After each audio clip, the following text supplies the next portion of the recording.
Phone کی تیسری بیل پر اسی نے فون اٹھایا تو دوسری جانب علی حسن تھے۔ روایتی مکالمات کے بعد وہ اپنے مقصد کی طرف آئے۔ تو پھر کیا سوچا منال آپ نے میرے بارے میں؟ ان کا لہجہ بہت منتظر اور مشتاق تھا۔ منال پھر سے تذبذب کے گرداب میں الجھنے لگی۔ دل چاہتا تھا ان سے کہے، علی حسن میں آپ کو کیا جواب دوں، میں تو خود کسی سے، مگر کس سے؟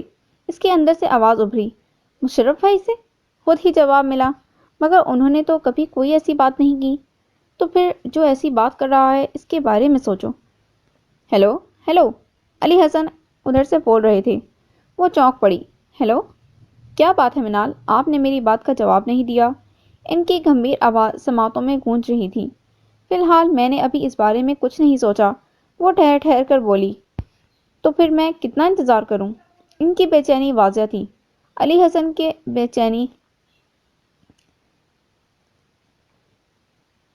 حسن کی بے چینی پر منال خود ہی بے کلی کا شکار ہو گئی۔ یہ بے کلی خوشی کی تھی یا پریشانی کی؟ میں آپ کو خود ہی جواب دے دوں گی، وہ پریشانی سے بولی، جسے علی حسن صاف محسوس کر سکتے تھے۔ ٹھیک ہے، میں انتظار کروں گا، انہوں نے بشاشت سے کہہ کر فون بند کر دیا۔ وہ اپنے اندر کے شور میں گرفتہ فون رکھ کر بوجھل قدموں سے کچن میں چلی گئی۔ یہ کیسی الجھن میں گرفتار ہو گئی ہوں میں؟ ماہا سے بھی بات نہیں کر سکتی، پتہ نہیں وہ کیا سوچے کہ اس کے بھائی کو وقت پر چھوڑ دوں گی، فیصلہ جو ہوگا دیکھا جائے گا، وہ سوچ کر پرسکون ہو گئی۔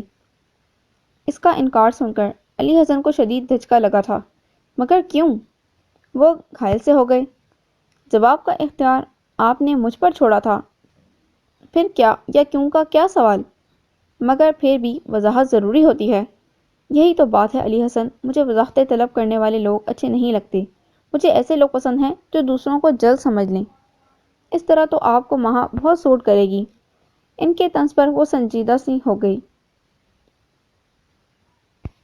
شاید مجھے ماہا جیسے ہی کسی شخص کی ضرورت ہے۔ علی حسن تلخی سے ہنس دیے۔ ہر شخص آنکھیں نہیں پڑتا منال، اپنے جذبات کا اظہار خود کرنا سیکھیے۔ ماہا آپ کو جانتی ہے، یہ کوئی اتنی بڑی انوکھی بات نہیں ہے۔ ماہا سے ہر طرح کے موضوعات پر تبادلہ خیال ہوتا رہتا ہے، ورنہ اس میں اس کا کیا ہنر؟ ہوتے ہیں بہت سے لوگ ایسے بھی علی حسن، جو تامور ساتھ رہتے ہیں، پھر بھی ان میں ذہنی ہم آہنگی نہیں ہوتی۔ گھر والوں کے رویوں کا ذاتی تجربہ سامنے تھا۔ شاید ان میں محبت نہیں ہوتی ہوگی، جہاں محبت ہوتی ہے وہاں انڈرسٹینڈنگ بھی ہو جاتی ہے۔ علی حسن نے دھیرے سے کہا تو اس کے اندر باہر شور سمجھ گیا۔ جو اچھا لگتا تھا اس نے تو کبھی اس قسم کا اظہار خیال نہیں کیا۔ منال، آپ کو کوئی پریشانی ہے تو مجھے بتائیں، ہو سکتا ہے میں دور کر دوں۔ نہیں، پریشانی کی تو ایسی کوئی بات نہیں ہے۔ تو پھر لگتا ہے آپ بھی روایتی لڑکیوں جیسی ہیں۔ آپ سے ڈائریکٹ اپنانے کی بات کرنے سے پہلے مجھے اظہار محبت کرنا چاہیے تھا۔ شاید آپ اسے ہی تعلق کی پختگی اور انڈرسٹینڈنگ کا نام دیتی۔ ایسی بات نہیں ہے علی حسن، میں کہہ رہی ہوں نا، آپ کے اور میرے نظریات میں زمین آسمان کا فرق ہے۔ نظریات، اختلافات سبھی ثانوی درجہ رکھتے ہیں، پہلا تعلق تو دل کا ہوتا ہے۔ کبھی آپ نے یہ سوچا کہ آخر کیا وجہ تھی کہ علی حسن نے صرف آپ ہی کو اپنانے کا فیصلہ کیوں کیا؟ وہ یہ کہہ کر خاموش ہو گئے۔ ان کی آواز کی گمبھیرتا سے منال کی ہتھیلیوں میں پسینہ رینگنے لگا۔ جو شخص آپ کی طرف بڑھ رہا ہو، اسے مایوس کرتے وقت صرف اپنے جذبات کا ہی نہیں، اس کے جذبات کا بھی لحاظ رکھنا چاہیے۔ ہو سکتا ہے آپ کے بے جواز انکار سے زیادہ اس کی چاہت میں شدت ہو۔ علی حسن نے فون بند کر دیا تھا۔ اس نے ایک گہرا سانس خارج کیا، بے کلی اور بے چینی کے ساتھ۔ پرسوں میں لاہور جا رہا ہوں، سوچا آپ کا قرض بھی اتارتا چلوں، پھر تو جانے کب ملاقات ہو۔ کون سا قرض؟ ماہا واقعی نہیں سمجھی تھی۔ بھئی، کامیابی کا تحفہ وصول نہیں کرنا؟ ارے وہ تو میں بھول ہی گئی تھی۔ تو پھر چلیے آج ہی خرید لیتے ہیں، آپ جو بھی دلا دیتے میں لے لیتی۔ کیوں؟ کیا آپ کو شک ہے کہ میری جیب آپ کی پسند کا بوجھ برداشت نہ کر پائے گی؟ کچھ چیزیں ایسی ہوتی ہیں کہ ان کی قیمت واقعی ادا نہیں کی جا سکتی۔ آخر آپ ایسا بھی کیا پسند کرتی ہیں؟ ہو سکتا ہے میں آپ ہی کو پسند کر لوں۔ سمجھیے سستے میں جان چھوٹے گی، میں بن مول بکنے کو تیار ہوں۔ میں آپ کا مول ادا بھی نہیں کر سکتی۔ اس نے جب سے علی حسن کی طرف دیکھ کر سوچا جو جھک کر گاڑی کی چابی اٹھا رہے تھے۔ چلیے پھر کسی مہنگی چیز کا مول لگانے چلتے ہیں۔ آپ سے مہنگا کوئی بھی ہوگا علی حسن؟ اس نے قدردان نگاہوں سے علی حسن کی طرف دیکھا اور ان کے ساتھ باہر نکل گئی۔ شاپنگ سینٹر میں داخل ہو کر کسی بھی ایک چیز کو منتخب کرنا اس کے لیے انتہائی مشکل تھا۔ آپ ہی بتائیں میں کیا لوں؟ وہ کھنک کر بولی۔ اگر میں بتا سکتا تو آپ کو لے کر کیوں آتا؟ اچھا ایسا کرتے ہیں کوئی کتاب ہی لے لیتے ہیں۔ اس نے آسان راہ نکالی۔ کوئی رومانٹک سا تحفہ ہونا چاہیے۔ اچھا، وہ کھلکھلا کر ہنس دی۔ پھر اس نے اپنی من پسند خوشبو کا پرفیوم اٹھا لیا۔ لیجئے، چلیے ایک تحفہ اور ڈھونڈیے۔ یہی اسے تعجب ہوا۔ نہیں بھئی کوئی اور۔ رومانٹک یا غیر رومانٹک؟ بے حد رومانٹک۔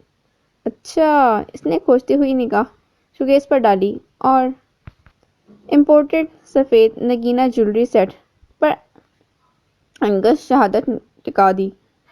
کیسا ہے؟ زبردست۔ وہ دونوں چیزوں کو علیحدہ علیحدہ پیک کرانے لگے۔ شاپنگ سینٹر سے نکلتے ہوئے وہ اس سے کہہ رہے تھے، مجھے آپ سے کچھ بات کرنی ہے مہا۔ جی کریں۔ اس نے اپنے جذبات چھپانے کے لیے سن گلاسز آنکھوں پر چڑھا لیے۔ یہ بتائیں کہ منال نے آپ سے کوئی بات کی ہے؟ نہیں، کس قسم کی بات؟ وہ خوشگوار موڈ میں تھی لہٰذا اپنی لہر میں بولی۔ حیرت کی بات ہے، میں تو سمجھتا تھا کہ آپ دونوں ایک دوسرے کے لیے لازم و ملزوم کسی حیثیت رکھتی ہیں۔ ہے تو کچھ ایسا ہی، مگر پتہ تو چلے بات کیا ہے۔ ہو سکتا ہے اس نے مجھ سے بات کی ہو اور مجھے اب یاد نہ آ رہی ہو۔ یہی کہ میں اسے پروپوز کر چکا ہوں۔ وہاں کی اوپر کی سانس اوپر اور نیچے کی نیچے رہ گئی۔ اسے تو اپنی سماعتوں پر ہی یقین نہیں آ رہا تھا کہ اس نے کیا سنا ہے۔ حیران سی نگاہ علی حسن پر ڈالی۔ وہ گاڑی کا لاک کھول رہے تھے۔ میرے حبت القلیم ہل گئے علی حسن، اور تم اتنے پرسکون ہو کہ تمہیں خبر ہی نہیں کہ تمہارے ایک جملے سے مجھ پر کیا قیامت ٹوٹی ہے۔ بیٹھیے۔ انہوں نے گاڑی میں بیٹھ کر اس کے لیے دروازہ کھولا اور اسے لگا جیسے علی حسن نے اس کے مردہ وجود کو اندر بیٹھنے کی پیشکش کی ہو۔ چند ثانیوں میں خود کو سنبھالنا کتنا مشکل تھا، جیسے پل صراط طے کرنا ہو۔ وہ گھائل سی گاڑی میں آ بیٹھی۔ آنکھیں دھواں دھواں ہو رہی تھیں اور وجود گویا آتش فشاں بن کر بکھرنے کو تیار تھا۔ سانس کا گولا حلق میں پھنس گیا۔ کچھ دیر تک تو اسے بات کرنے کے لیے لفظ ہی نہ ملے۔ ہاں، اس کے جواب سے مجھے بھی یوں لگا تھا کہ اس نے کسی سے بات نہیں کی۔ مہا کا رواں رواں بے چین و مشتاق ہو گیا یہ سننے کے لیے کہ اس نے کیا جواب دیا۔ تو پھر کیا کہا اس نے؟ وہ بہت دھیمے لہجے میں بولی تھی۔ انکار کر دیا۔ ایک دوسرا شدید جھٹکا لگا۔ اسے تو یوں لگا جیسے گاڑی سامنے کسی گاڑی سے ٹکرا گئی ہو۔ دل و دماغ کی چگلیں ہل کر رہ گئیں۔ یہ انکشاف پہلے سے کہیں زیادہ حیرت انگیز تھا۔ کیوں کر دیا اس نے انکار؟ وہ اس طرح بولی جیسے خود سے پوچھ رہی ہو۔ معلوم نہیں، علی حسن نے بہت جھنجھلائے ہوئے انداز میں کہا۔ کہیں میری خاطر تو نہیں کیا اس نے انکار؟ میری وجہ سے تو اس ہیرے کو نہیں ٹھکرا دیا، یا اسے اس ہیرے کی قیمت کا اندازہ ہی نہیں تھا؟ اگر وہ میری وجہ سے ایسا کرتی تو پھر آدر سے مجھے اٹیچ کرنے کی کوشش کیوں کرتی؟ وہاں شاید الجھی ہوئی تھی۔ زندگی میں شاید ایسا پہلی بار ہوا تھا کہ وہ منال کو سمجھ نہیں سکی، ورنہ تو ہمیشہ یہی کہتی تھی کہ میں سمجھ گئی تم کیا کہنا چاہتی ہو۔ یہ ایسا کیسے ہوا؟ ایک پڑھی پڑھائی اور رٹی رٹائی کتاب اس کے لیے معمہ بن گئی۔ میں چاہتا ہوں مہا کہ آپ منال کو میرے لیے قائل کریں۔ مہا کے چہرے پر تلخ سا تبسم بکھر گیا۔ وہ کھڑکی سے باہر یوں دیکھنے لگی جیسے اس کا اندر دم گھٹ رہا ہو۔ اگر اس نے تازہ ہوا اور سانس اس وقت نہ لیا تو وہ مر جائے گی۔ حیرت کی بات ہے علی حسن، آپ کو میں نظر نہیں آئی؟ مہا احمد، لوگ جس کی فہم و فراست کے قائل ہیں، وہ آپ کو متاثر نہیں کر سکی؟ میں مہا احمد، جسے یہ الزام ہے کہ وہ مقابل کو زیر کر سکتی ہے، بات کرتی ہے تو یک سماع سا بن جاتا ہے۔ ڈھونڈنے سے بھی کوئی کوتاہی نہیں ڈھونڈ سکتے، جس میں علی حسن تم نے اسے نظر انداز کر دیا اور اس پر ترجیح دی تو کسے؟ علی حسن اس ٹوٹی پھوٹی شخصیت کی مالک منال کو، جو کسی حد تک پاگل بھی رہ چکی ہے اور جنونی بھی۔ 4 آدمیوں کی موجودگی میں وہ اپنے قدموں پر کھڑی ہو کر بات نہیں کر سکتی۔ تم نے اسے اپنانے کی خواہش کی؟ اس میں کیا دکھائی دیا تمہیں علی حسن؟ کیا آپ میری بات سن رہی ہیں مہا؟ ہاں۔ وہ مسکراتے ہوئے ان کی طرف دیکھنے لگی۔ کیا سوچ رہی ہیں؟ انہوں نے اڑتی سی نگاہ اس پر ڈالی، پھر ونڈو اسکرین پر نظر جما لی۔ وہ چشمے کا فریم انگلیوں سے یوں ہلانے لگی جیسے عقل کو ہلا رہی ہو۔ یہی سوچ رہی ہوں کہ منال نے انکار کیوں کیا۔ یہی تو میں سوچ رہا ہوں۔ ان کی تڑپ اور بے چینی چہرے پر ہویدا تھی۔ اس تڑپ پر مہا گھائل سی ہو کر رہ گئی۔ کہیں پڑا تھا علی حسن، بے عیب مرد ہمیشہ عقلمند عورت کو پسند کرتا ہے، لیکن عیب دار مرد بے وقوف عورت کو ترجیح دیتا ہے۔ آج یہ نظارہ بھی دیکھ لیا۔ مگر کون سا عیب تھا تمہاری ذات میں علی حسن جو تم نے اس بے وقوف کو پسند کیا اور اس کے انکار کے باوجود اسے اپنانے کو تیار ہو؟ میں چاہتا ہوں کہ آپ اس سے اس کی سوچ کے متعلق پوچھیں اور اسے میری طرف سے ہر ممکن مطمئن کریں، جب ہی میں باقاعدہ کوئی قدم اٹھا سکتا ہوں۔ مہا جبراً اس بات میں سر ہلاتے ہوئے مسکرائی۔ راستہ خاموشی سے طے ہو رہا تھا۔ علی حسن نے گاڑی گھر کے سامنے روکی۔ مہا گاڑی سے اتر گئی۔ اپنا تحفہ تو لے لیجئے۔ علی حسن گاڑی سے باہر نکل آئے۔ مہا نے مسکرا کر احتیاط سے تحفہ تھام لیا، یوں جیسے اپنا دل تھام کر کھڑی ہو، مگر اب دل بھی خالی تھا اور تحفے میں بھی کوئی کشش نہیں تھی۔ اور یہ منال کو میری طرف سے دیجیے گا۔ علی حسن نے جیولری سیٹ اس کی طرف بڑھا دیا۔ جنم دن کی مبارکباد کے ساتھ اسے شدید حیرانگی کا جھٹکا لگا۔ اتنے مراسم بڑھ گئے تھے کہ ایک دوسرے کے خاص دن بھی یاد رہنے لگے تھے۔ کیسے اور کب ہوتا رہا یہ سب؟ شاید علی حسن اس کے چہرے پر یکلخت آنے والی حیرانگی کو بھانپ گئے تھے۔ مسکرا کر سادگی سے بولے، مجھے آپ ہی کے توسط معلوم ہوا تھا۔ آپ کو شاید یاد نہیں، اکتوبر کی ایسی ہی خنک شامیں تھیں، میں اچانک ہی آپ کے ہاں آیا تھا۔ گھر میں کوئی بھی نہیں تھا تو آپ مجھے کمپنی دینے بیٹھ گئی تھیں۔ وقت کا پتہ ہی نہیں چلا۔ کچھ ہی دیر بعد گھر میں کسی چیز کے جلنے کی خوشبو پھیلی تو آپ سر پکڑ کر کچن میں بھاگی تھیں۔ تھوڑی ہی دیر بعد جب آئیں تو آپ کے ہاتھ میں ایک کالی گول سی چیز تھی، جو کہ آپ کیک کی صورت میں اوون میں رکھ کر آئی تھیں اور جسے آپ میری وجہ سے بھول گئی تھیں۔ اس دن آپ منال کو سرپرائز دینا چاہتی تھیں اور آپ صرف اسے فون پر ہی وش کر سکی تھیں۔ مہا کو وہ دن یاد آ گیا تو وہ ہلکا سا مسکرا دی۔ تمہاری وجہ سے تو علی حسن میں نہ جانے کیا کیا بھولی ہوں۔ بڑی اچھی یادداشت ہے آپ کی۔ اسے سراہنے میں لطف آیا۔ اس میں یادداشت کا کوئی کمال نہیں، سب دل کے کھیل ہیں۔ وہ ہلکے پھلکے انداز میں مسکرائے۔ یہ دل کے کھیل؟ وہ چہرہ جھکا کر جوتی کی نوک سے دھول اڑانے لگی۔ ہوتا ہے نا ایسا، کچھ لوگ بے خبری میں ہی لوٹ لیتے ہیں اور کچھ جہد مسلسل کے بعد بھی اکثر مات کھا جاتے ہیں۔ اچھا چلتا ہوں۔ علی حسن نے کلائی گھما کر گھڑی پر نگاہ ڈالی اور اجازت چاہی۔ مہا اتنی مگن تھی کہ انہیں اندر آنے کا بھی نہ کہہ سکی۔ جواب کا انتظار کروں گا، علی حسن نے شوق سے کہا۔ جنم دن مبارک ہو۔ مہا نے تھکے ماندے سے انداز میں تحفہ منال کی طرف اچھالا اور بستر پر گرنے والے انداز میں پڑ گئی۔ تھینک یو، لیکن میں تو جنم دن سیلیبریٹ کرتی ہی نہیں، تم نے ناحق تکلف کیا۔ منال جو بستر پر لیٹی ہوئی ڈائجسٹ کا مطالعہ کر رہی تھی، خوش دلی سے تحفہ اٹھا کر الٹ پلٹ کرنے لگی۔ یہ تکلف میرا نہیں، کسی اور کی نوازش ہے، مہا نے خوش لہجے میں کہتے ہوئے پاؤں پسارے اور کمبل پھیلا لیا۔ کس کی؟ منال نے مہا کی طرف دیکھا۔ علی حسن کے علاوہ اور بھی کوئی ہے؟ منال کی سٹی گم ہو گئی۔ کئی لمحے تو وہ یوں ہی تحفے کو گھور گھور کر دیکھتی رہی۔ ماں نے اس کے چہرے پر نگاہ ڈالی تو وہ یوں ہی گمسم سی بیٹھی تھی۔ خوشی سے زیادہ فکر نے چہرے کا احاطہ کیا ہوا تھا۔ اس نے بیزار سے انداز میں تحفہ ایک طرف رکھ دیا۔ جب کوئی شدت سے چاہ رہا ہونا منال بی بی تو اداؤں میں ایسا ہی غرور اور بیزاری آ جایا کرتی ہے۔ خیر تمہیں کیا معلوم یہ چاہنا اور چاہے جانا کیا ہوتا ہے؟ منال نے ماہا کی طرف دیکھا تو اس نے نظریں گھما لی اور نیل پالش صاف کرنے لگی۔ ہمیشہ ہر لمحے میں مجھ سے ڈسکس کرتی تھی، یہ معاملہ بالا ہی بالا نپٹا لیا۔ منال پر گھڑوں پانی پڑ گیا۔ کب نپٹایا ہے؟ منال ہمیشہ کی طرح الجھے الجھے سے انداز سے بولی۔ خیر تمہاری مرضی ہے۔ ماہا نے لائٹ بجھا دی۔ میری بات سنو ماہا، مجھے اس وقت تمہاری سخت ضرورت ہے۔ علی حسن ایسا نہیں ہے کہ اسے ٹھکرایا جائے۔ اس کی تڑپ نے مجھے بے اوسان کر دیا ہے۔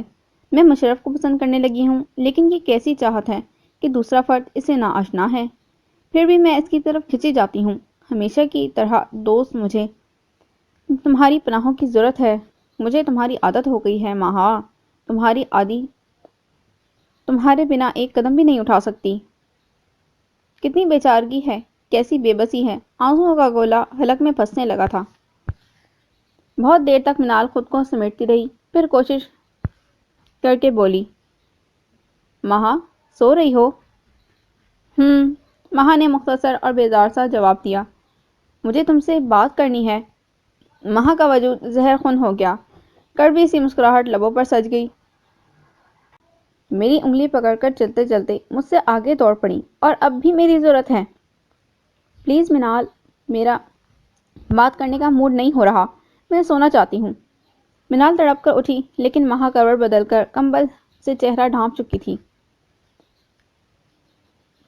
اگلا روز چھٹی کا تھا۔ کام کاج سے فارغ ہو کر ماہا سارا وقت اپنے کمرے میں ہی بند رہی۔ حالانکہ چھٹی کے روز چاروں بہن بھائی ایک ہنگامہ مچائے رکھتے تھے۔ سارا دن ماہا کا کچن میں ان کی فرمائشیں پوری کرتے ہوئے گزرتا تھا، اور جو ایسے میں آزر آ جاتا تو سونے پر سہاگا کہ مصداق آفت ٹوٹ رہتی۔ لیکن اس کا آج کا دن سب دنوں سے بہت مختلف اور اداس تھا۔ مشرف اور آذر صبح سے ہی کرکٹ کھیلنے کے لیے گھر سے نکلے ہوئے تھے، اس لیے بھی زیادہ اداسی محسوس ہو رہی تھی۔ سیبی اور زیبی ویڈیو گیم کے سامنے چپکے بیٹھے تھے۔ ماموں اپنے سالے کی عیادت کے لیے گئے ہوئے تھے۔ کئی بار اس نے چاہا کہ ماہا سے بات کرے، لیکن ہمت نہ کر سکی۔ اتنی بے تکلفی کے بعد کوئی جھجک تھی تو بار بار غالب آ رہی تھی۔ وہ بولائی بولائی پھر رہی تھی۔ ادھر ماہا ماتم کسی کیفیت میں بستر میں ادموئی پڑی تھی۔ جب بھی یہ خیال آتا کہ علی حسن ماہا کو چاہتا ہے، تن بدن میں چنگاریاں سی سلگنے لگتیں، وجود آگ کا شعلہ بن جاتا۔ یہ میری انسلٹ نہیں تو کیا ہے علی حسن، کہ تم نے مجھ پر منال کو ترجیح دی؟ وہ بار بار خود سے پوچھتی اور سر پٹکنے لگتی۔ مجھے بچپن سے ہی ہمیشہ اولیت حاصل رہی ہے، ستائش کا پہلا حق میرا رہا ہے، پھر کس طرح تمہاری نظر پٹکی؟ کیسے سنبھالوں علی حسن میں خود کو؟ تم اندازہ کر سکتے ہو کہ میں کب سے تمہاری دیوانی ہوں؟ نہیں، بھلا تم کیسے اندازہ کر سکو گے؟ تم تو خود مبتلائے عشق تھے۔ یہ کیسے ہو گیا علی حسن، کیسے ہو گیا؟ وہ سوچوں کے ازدحام میں گھری تھی۔ گو کہ طبیعت ناساز تھی، لیکن پھر بھی وہ یونیورسٹی جانے کی تیاری کرنے لگی۔ ہنستا ہوا چہرہ اور سست انداز طبیعت کی ناسازی کا پتہ دے رہا تھا۔ تمہاری طبیعت آج ٹھیک نہیں لگ رہی، آج یونیورسٹی نہ جاؤ تو بہتر ہوگا، منال نے انتہائی مخلصانہ مشورہ دیا۔ بے فکر رہو، نہیں مرتی۔ ماہا نے زہر خون نگاہ آئینے پر ڈالتے ہوئے سوچا۔ اسی لمحے فون کی بیل بجی۔ وہ برش پٹک کر فون کی طرف بڑھی۔ دوسری طرف آذر تھا۔ نہایت ہی احتیاط سے سلام کیا، پھر رسمی جملے۔ وہ چڑھ گئی۔ کیا بات ہے، مطلب کی بات کرو۔ جی منال سے بات کرا دیں۔ اس نے فون ایک طرف پٹک دیا۔ منال تمہارا فون ہے۔ وہ پھر سے بال بنانے لگی۔ منال نے فون اٹھا لیا۔ ماہا کو کوئی دلچسپی نہیں تھی، وہ اپنے کمرے میں چلی گئی۔ پاگل لڑکی، تمہیں نہیں معلوم چچی جان 2-1 روز میں واپس آنے والی ہیں، پھر تو مشکل ہی سے موقع ملے گا، آج ہی بات کرو۔ تھت تیرے کی، تم سے بہتر تو مشرف رہتا۔ لیکن کیا ہے کہ مجھے اپنی عزت کرانے کا بہت شوق ہے، میں نہیں چاہتا کہ مستقبل کے سالے کو اپنی کمزوری دوں۔ اچھا ٹھیک ہے، پھر میں انتظار کر رہا ہوں۔ آج کچھ کر جاؤ اللہ کی بندی، وقت محدود کی شرط آن پڑی ہے۔ ہاں سمجھ لو پہلی اور آخری بار، اس کے بعد کبھی نہیں۔ کبھی نہیں؟ کیوں؟ باجے گاجے کے ساتھ؟ نہیں نہیں، کوئی بدتمیزی نہیں کروں گا، پکا؟ پکی سالی؟ تو پھر ٹھیک ہے، آ رہا ہوں، استقبال کے لیے تیار ہو جاؤ۔ نہایت ہی دلچسپ آدمی ہیں یہ آذر بھائی بھی۔ وہ فون رکھ کر پلٹی۔ خواہ کوئی کتنا ہی مایوس و پریشان ہو، لمحوں میں ہنسا دیتے ہیں۔ مہا بال بنا رہی تھی، منال اسی کے پاس چلی آئی۔ مہا، تم آج آذر بھائی کے ساتھ یونیورسٹی نہیں جا سکتی؟ منال کے لہجے میں منت بھرا پیار تھا۔ کیوں؟ میرے پاس گاڑی نہیں ہے، ڈرائیور نہیں ہے، یا بھائی نہیں ہے جو میں آذر بھائی کے ساتھ یونیورسٹی جاؤں؟ بھائی کے لفظ پر اس نے کچھ زیادہ ہی زور دیا تھا۔ منال مسکرا پڑی۔ پتہ نہیں تم کیوں چڑھ رہی ہو آذر بھائی سے، حالانکہ وہ نہایت ہی مخلص، صاف دل اور محبت کرنے والے شخص ہیں۔ بال بناتے بناتے مہا کے ہاتھ اپنی جگہ پر رک گئے۔ آخر تمہاری یہ خواہش کیوں ہے کہ میں آذر ہی سے اٹیچ ہو جاؤں؟ اس نے منال کے چہرے پر نگاہ ڈالی، جہاں رشتے کا تقدس، مان اور سب سے بڑھ کر ازلی دوستی کی نرماہٹ قائم تھی۔ تم نے کب سے لوگوں کو پڑھنا اور سمجھنا سیکھا؟ وہ استہزائیہ مسکرا دی۔ منال کے لیے مہا کا رویہ بالکل اجنبی اور تذلیل آمیز تھا، لیکن اس نے یہ ہی سوچا کہ وہ آذر سے شدید خائف رہتی ہے، اسی لیے اس کے ذکر سے چڑھ رہی ہے۔ مہا، میری بات سنو، جیسا تم سمجھتی ہو نا، آذر بھائی ویسے نہیں ہیں، تمہیں شدید غلط فہمی ہے ان کی طرف سے۔ وہ تو بالکل صاف شفاف کھلی کتاب کی مانند ہیں۔ تو پھر پڑھو اس کھلی کتاب کو، کس نے منع کیا ہے تمہیں؟ مہا کتابیں اکٹھی کرنے لگی۔ سمجھنے کی کوشش کرو مہا۔ منال آزردہ سی ہو گئی۔ سمجھنے کی کوشش تمہیں کرنی چاہیے، مجھے نہیں، مہا نے منال کی آنکھوں میں آنکھیں ڈال کر کہا، اور کمرے سے باہر نکل گئی، یوں جیسے انتقام پورا کرنے نکلی ہو۔ تم کیا سمجھو منال، تم کیا جانو یہ محبت کی آگ کیا ہوتی ہے، اور تم اتنی شانت ہو کہ دیکھنے کے لائق۔ میں چونک گئی منال، مجھے یہ دکھ مارے ڈالتا ہے کہ مجھ سے اتنی بڑی غلطی ہوئی تو کیسے؟ مجھے معلوم ہے کہ تم آذر کو مجھ سے قریب کرنے کے لیے ایسا کر رہی ہو۔ آئی ایم سوری دوست، مجھے علی حسن سے بدلہ لینا ہے۔ اب ہر احساس پسے پش چلا گیا ہے، سامنے ہے تو صرف انا۔ میرے آس پاس رہنے والوں نے ہمیشہ میری انا کو تسکین ہی پہنچائی ہے، میرے افعال نے ہمیشہ اسے سربلند رکھا ہے، لیکن یہ علی حسن، اس نے میری انا کو نسوانیت سمیت رون ڈالا ہے، میری سب سے قیمتی چیز کو بے عزت کر دیا۔ اسے برابری کا جواب دینا ہے میں نے۔ وہ دیوانہ ہے تمہارا، لیکن ہر دیوانے کو اس کا مقصود نہیں مل جاتا۔ تم اپنی پوزیشن کبھی کلیئر نہیں کر سکتی، اور یہی میری جیت کے لیے کافی ہے۔ سوری دوست، میں اس بار تمہاری مدد کرنے کے لیے تیار نہیں ہوں۔ وہاں کے جانے کے بعد منال اس کے کمرے میں نہایت ہی متاسف اور آزردہ بیٹھی تھی۔ پتہ نہیں تمہیں کیا ہو گیا ہے مہا، پہلے ہم اپنا دکھ سکھ ایک دوسرے سے دھڑلے سے شیئر کر لیا کرتے تھے، اب یوں لگتا ہے جیسے یہ صرف اس وجہ سے ہوا ہے کہ میں مشرف بھائی میں انوالو ہو گئی تھی۔ میری جھجک نے ہمارے درمیان صدیوں کے فاصلے پیدا کر دیے ہیں۔ یہ فاصلے مزید بڑھیں، بہتر نہیں کہ میں جلد از جلد فیصلہ کر ڈالوں؟ اور علی حسن سے بہتر میرے لیے کیا فیصلہ ہو سکتا ہے؟ اس نے اپنی روح کو یہ فیصلہ گواہی بنا کر سونپا، اور ہلکی پھلکی ہو گئی، ایسے جیسے صدیوں کی تھکن اتر گئی ہو۔ علی حسن آج واپس جا رہے تھے، اسی لیے الوداعی ملاقات کرنے کے لیے آئے تھے۔ وہ ہر ایک سے خوشگوار انداز میں ہم کلام تھے، لیکن منال سے ان کا رویہ انتہائی سرد و سپاٹ تھا، جسے منال ہی کیا مہا بھی محسوس کر سکتی تھی۔ سب کی موجودگی میں منال ان سے کسی بھی قسم کی کوئی بات نہیں کر سکتی تھی، لہذا باہر آ کر ان کا انتظار کرنے لگی۔ سب سے مل کر جب وہ باہر نکلے تو منال کو اپنا منتظر پایا، ایک اچٹتی اور بے تاثر سی نگاہ اس پر ڈالی۔ اس سے قبل منال کچھ بولتی، وہ خود ہی انتہائی تعصب سے گویا ہوئے۔ اگر آپ مجھے پہلے ہی بتا دیتی منال، تو شاید میں اتنی پیش رفت نہ کرتا۔ ان کا انداز شکوہ لیے ہوئے تھا۔ منال کچھ سمجھ نہیں پائی۔ کیا کہنا چاہتے ہیں آپ؟ یہی کہ آپ آذر کو پسند کرتی ہیں اور اس کے ساتھ آپ کی کمٹمنٹ ہے۔ علی حسن، منال کے لہجے میں حیرت، غصہ، احتجاج، کئی تاثر امٹ آئے۔ یہ بات آپ نے کیسے سوچی؟ اس کا انداز سخت اور ناگوار تھا۔ اگر ایسا نہیں تھا تو پھر آپ نے انکار کیوں کیا؟ علی حسن نے جانچتی تولتی نگاہوں کے زاویے میں اسے فٹ کیا۔ علی حسن، اس کی رگ رگ میں بھونچال آ گیا۔ آپ نے مجھ سے جواب مانگا تھا، میں نے انکار کر دیا۔ آپ کو کوئی حق نہیں پہنچتا کہ آپ مجھ پر الٹے سیدھے الزام دھریں اور مجھ سے انکار کی وجہ بھی پوچھیں۔ اگر آذر کی ہمراہی ہی میں آپ مطمئن تھیں تو میری پیش قدمی پر ہی مجھے تنبیہ کیوں نہ کر دی؟ علی حسن، وہ نئے سرے سے ادھڑ گئی۔ میری سمجھ میں نہیں آ رہا کہ آپ نے آذر کے اور میرے بارے میں اس طرح کی بات کیسے سوچی؟ تو کیا آپ آذر کو پسند نہیں کرتی؟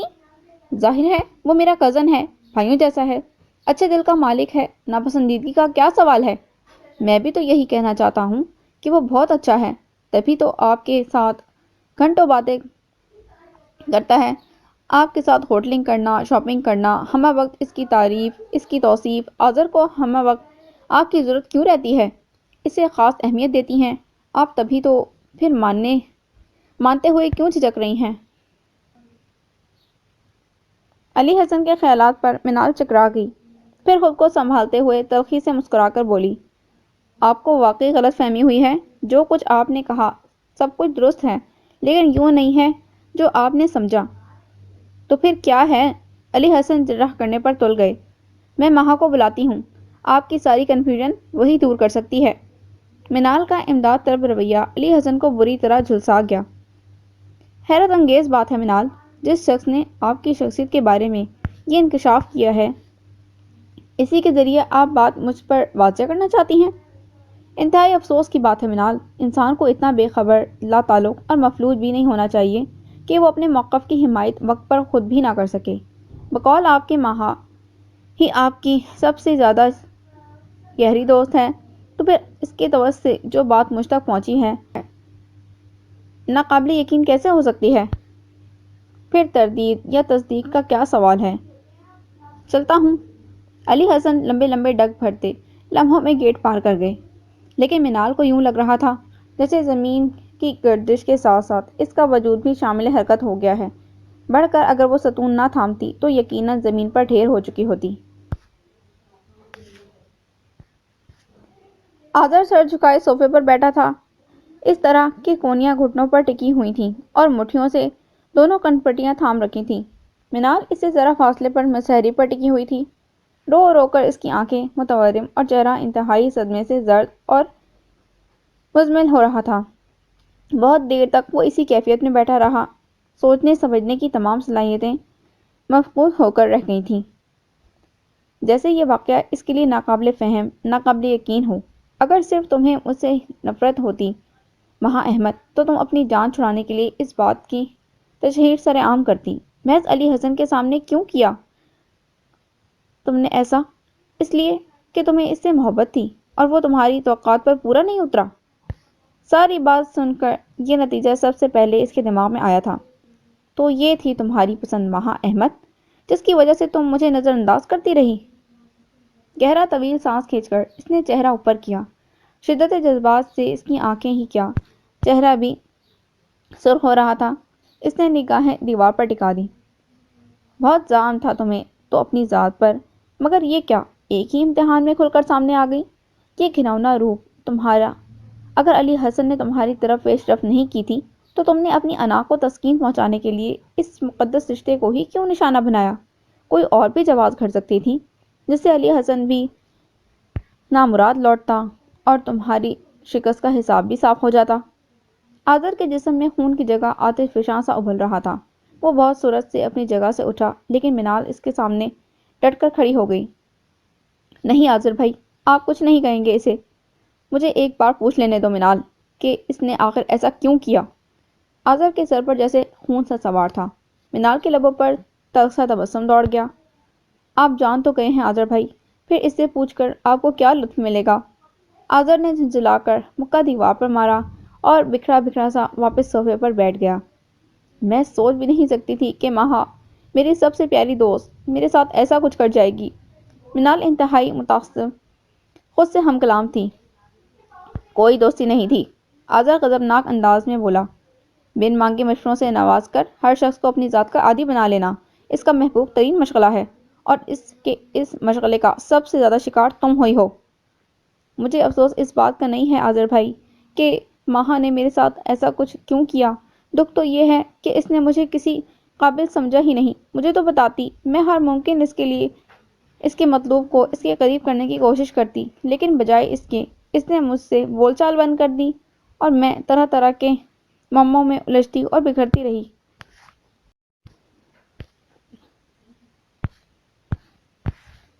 منال کا چہرہ جھکا ہوا تھا اور وہ اپنے بالوں سے کھیلتے ہوئے جیسے خود سے ہم کلام تھی۔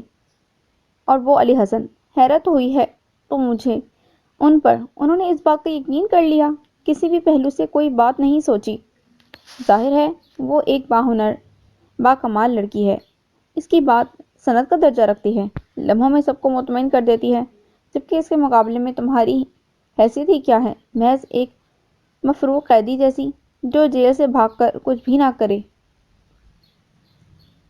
تب بھی شہر کی ساری وارداتیں اسی کے ذمہ لگتی ہیں۔ نئے چور کو نہ پولیس جانتی ہے نہ ہی وہ تھانے میں رجسٹر ہوتا ہے، پھر بھلا کیوں کر وہ مشکوک ہو سکتا ہے؟ وہ تلخی سے بولا، شاید علی حسن آپ نے درست کہا تھا، ہر شخص آنکھیں نہیں پڑتا، اپنے جذبات کا اظہار خود کرنا سیکھیے۔ لیکن یہ کیا علی حسن، کسی بھی قسم کی صفائی کا موقع دیے بغیر ہی آپ چلے گئے؟ یہ کیسی چاہت تھی آپ کی؟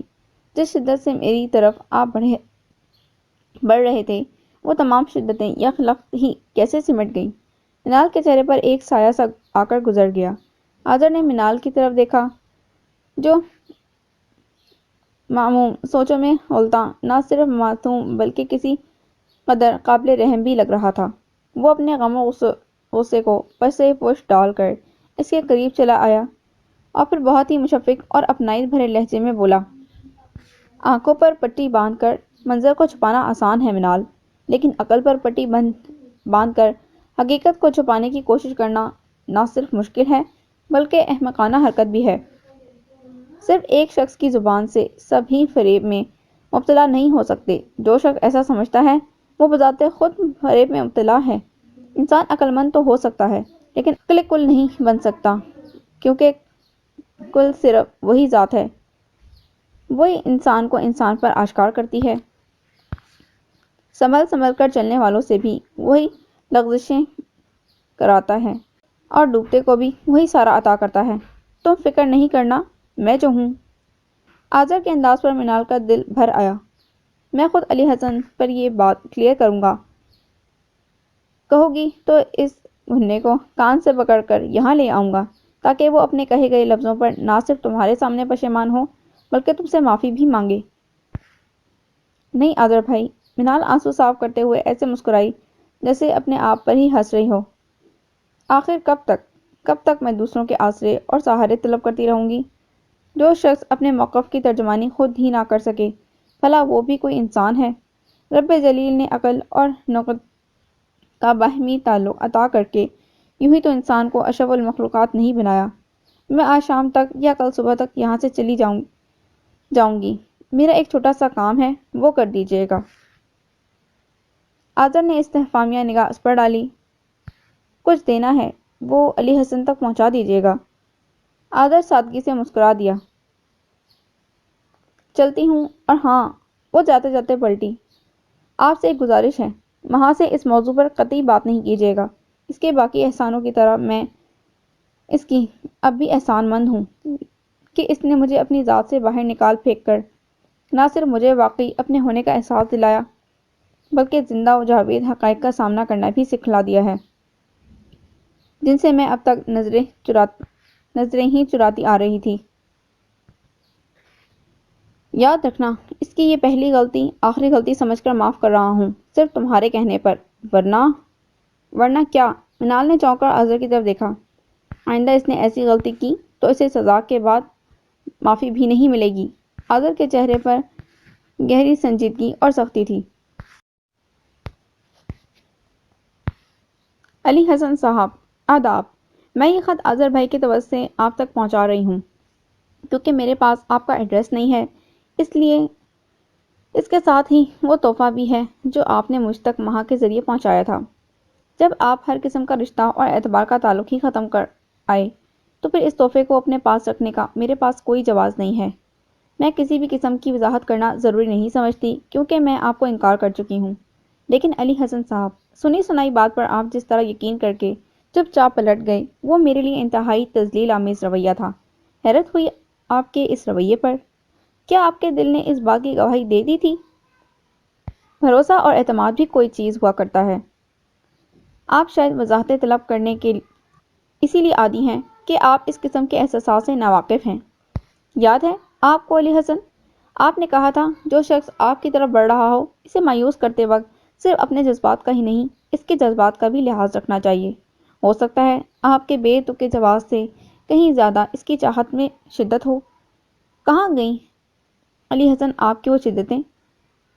سنیں علی حسن، اس انکار کی وجہ کیا تھی؟ اس انکار کی وجہ آذر نہیں تھا، مشرف تھے، جن کی خوبیوں اور نیک سیرت نے مجھے بے پناہ متاثر کیا اور میں ان کی طرف جھکتی چلی گئی۔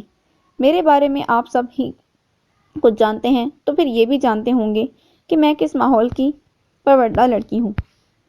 جو بس میں دائم بھائی میں دیکھنا چاہتی تھی وہ مجھے مشرف بھائی میں نظر آئے۔ گفتگو کا دھیما اور نرم انداز، اپنے کام خود کرنے کی عادت، تمکنت اور غصے سے بے حد دور، سلجھا ہوا رویہ اور خاص طور پر ماں باپ کا بے حد احترام جو کہ میں نے اپنے گھر میں کبھی نہیں دیکھا تھا۔ دائم بھائی جب کبھی امی ابو سے بات کرتے تھے تو انتہائی جاہلانہ انداز ہوتا تھا۔ ہر قسم کی ضد، توڑ پھوڑ اور چیخ چلا کر وہ اپنی بات منوا لیتے تھے، خواہ وہ جائز ہوں یا ناجائز۔ ظاہر ہے ان کا یہ رویہ میرے والدین کا ہی عطا کردہ تھا۔ انہوں نے کبھی دائم بھائی کو چار لفظ نصیحت کے نہیں کہے، انہیں کبھی کسی بات سے نہیں روکا، ہمیشہ ان کی ضد پوری کی۔ اس طرح وہ سب پر حاوی ہو گئے۔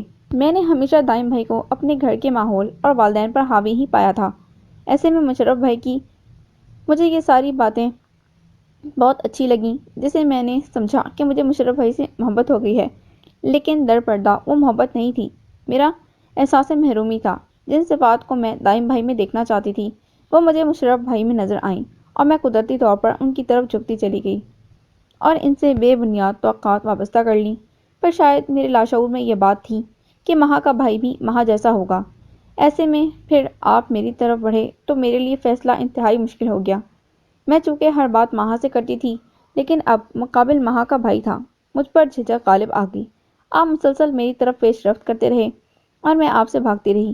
یہی میرے انکار کی وجہ تھی اور یہی میرا تذبذب تھا کہ میں فیصلہ نہیں کر پائی تھی، اور جب میں نے فیصلہ کیا تو شاید بہت دیر ہو چکی تھی۔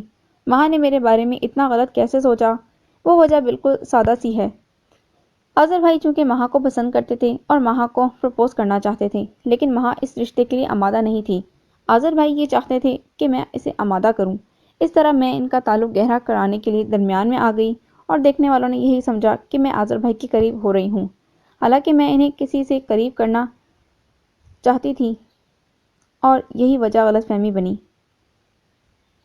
امید ہے اب آپ کو اطمینان ہو گیا ہوگا۔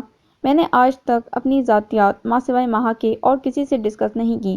مہا کے بعد آپ دوسرے شخص ہیں جنہیں میں نے پرت پرت کھول کر بتایا ہے، کیونکہ بات ہی کچھ ایسی تھی جو کہ مجھ سے برداشت نہیں ہو سکی تھی۔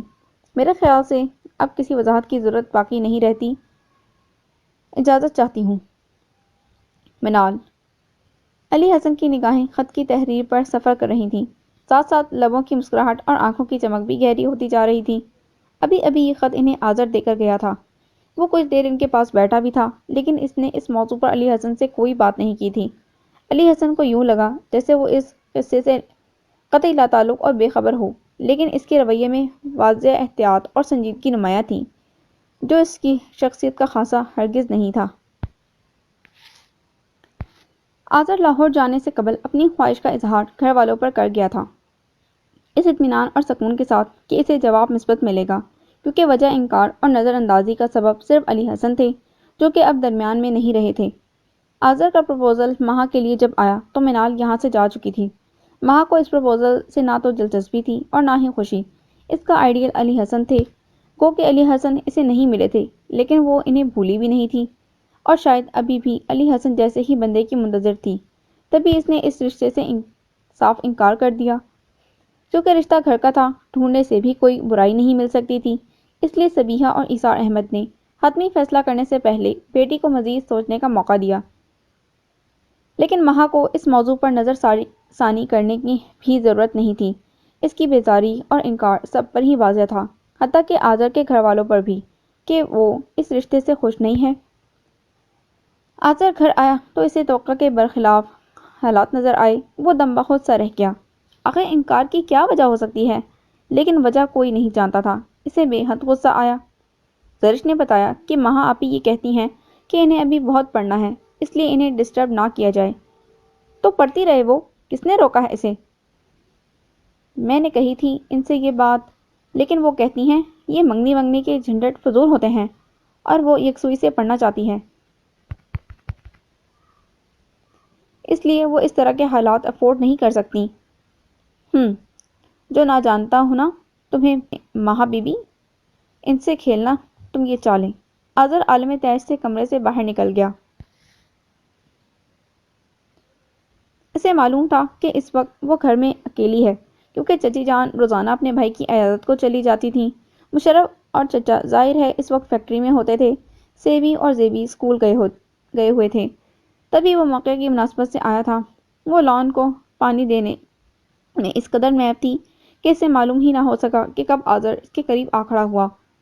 مہا، اس نے پکارا تو وہ اسے بے حد قریب دیکھ کر اچھل پڑی۔ تم؟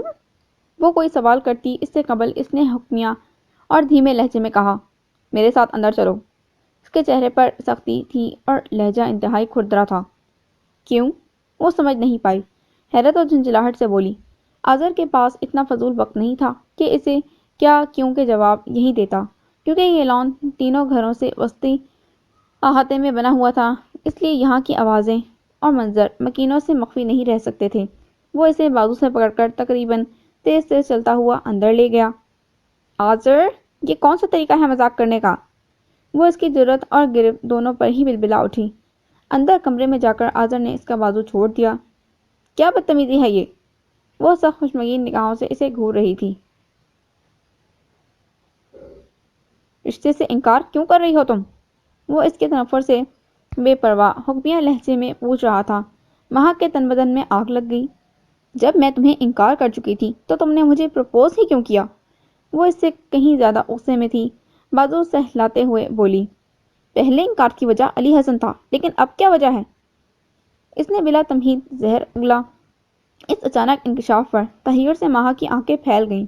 وہ اسی حیرت سے 2 قدم پیچھے ہٹی۔ دوسرے ہی لمحے وہ سنبھل گئی۔ یہ کیا بکواس کر رہے ہو تم؟ وہ صاف مکر گئی۔ اگر ایسا نہیں تھا تو تم نے منال کو میرے ساتھ اسکینڈلائز کیوں کیا؟ وہ بھڑک گیا۔ تو کیا تم اٹیچ نہیں تھے اس سے؟ مہا کو ہر قیمت پر اپنی ذات کا دفاع کرنا تھا، اس لیے اپنے موقف پر ڈٹی رہی۔ اتنی بھولی نہیں ہو مہا کہ تمہیں کچھ معلوم ہی نہیں تھا۔ اس سے پہلے تو تم نے ایسی غلطی نہیں کی، پھر کیسے اندازہ غلط لگایا؟ وہ اس کی آنکھوں میں آنکھیں ڈالتے ہوئے بولا۔ اس میں اندازے کی کیا بات ہے؟ سبھی کے سامنے تھا سب کچھ۔ وہ نظریں گھماتے ہوئے تنفر سے بولی۔ تو پھر تم نے یہ بات سب کے سامنے کیوں نہیں کہی؟ صرف علی حسن کو ہی کیوں بتائی؟ وہ بھی اس قدر رازداری سے کہ کسی کو پتہ نہ لگا۔ رفتہ رفتہ آذر کا لہجہ تیز ہوتا گیا۔ اس لیے کہ تم نہیں چاہتی تھی کہ علی حسن کو منال کا ساتھ میسر ہو؟ کیوں؟ اس نے سختی سے سوال کیا، پھر خود ہی استہزائیہ لہجے میں بولا، کیونکہ تمہیں خود ہی علی حسن پسند تھا، لیکن وہ بے خبر تھا، تبھی تو منال سے اپنی چاہت کا اظہار تمہارے سامنے کر گیا، اور تم سے یہ سب برداشت نہ ہو سکا، اور تم نے اسی چالاکی سے اسے نامراد لوٹانے کی کوشش کی، سب کچھ جانتے بوجھتے ہوئے یہ کھیل رچایا۔ اس کا لہجہ اس قدر زہر خون تھا کہ مہا کی سماعتوں میں سیسا پگھلنے لگا۔ بکواس نہیں کرو، وہ چلائی۔ اپنی ذات کی دھجیاں وہ کسی صورت بھی بکھرتی نہیں دیکھ سکتی تھی۔ چلانے سے سچ چھپ نہیں جائے گا۔ وہ اس سے کہیں زیادہ تیز لہجے میں بولا، مگر وہ خوفزدہ نہیں ہوئی۔ چلا تم رہے ہو، میں نہیں۔ اگر منال اتنی ہی سچی تھی تو اس نے یہ الزام اپنے سر کیوں لیا؟ اس کی دیدہ دلیری پر آذر کے اندر بھونچال آ گیا۔ بات کی تردید کیوں نہیں کی اس نے؟ کیوں مجرموں کی طرح چپ چاپ؟ میں کہتا ہوں ایک لفظ نہیں بولنا آگے۔ برداشت کی تمام حدیں ٹوٹ گئیں۔ عالم تیش میں اس کی طرف بڑھا۔ وہ ہراساں سی پیچھے ہٹی۔ باقی لفظ منہ کے منہ میں ہی رہ گئے۔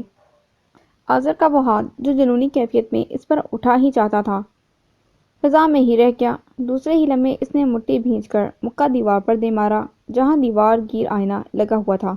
وہ سارا ہی سارا چکنا چور ہو کر زمین بوس ہو گیا۔ اس کے ہاتھ سے خون کے فوارے چھوٹنے لگے۔ میں سوچ بھی نہیں سکتا تھا کہ تم اس حد تک کمینگی کا ثبوت دو گی۔ تم مہا احمد تم۔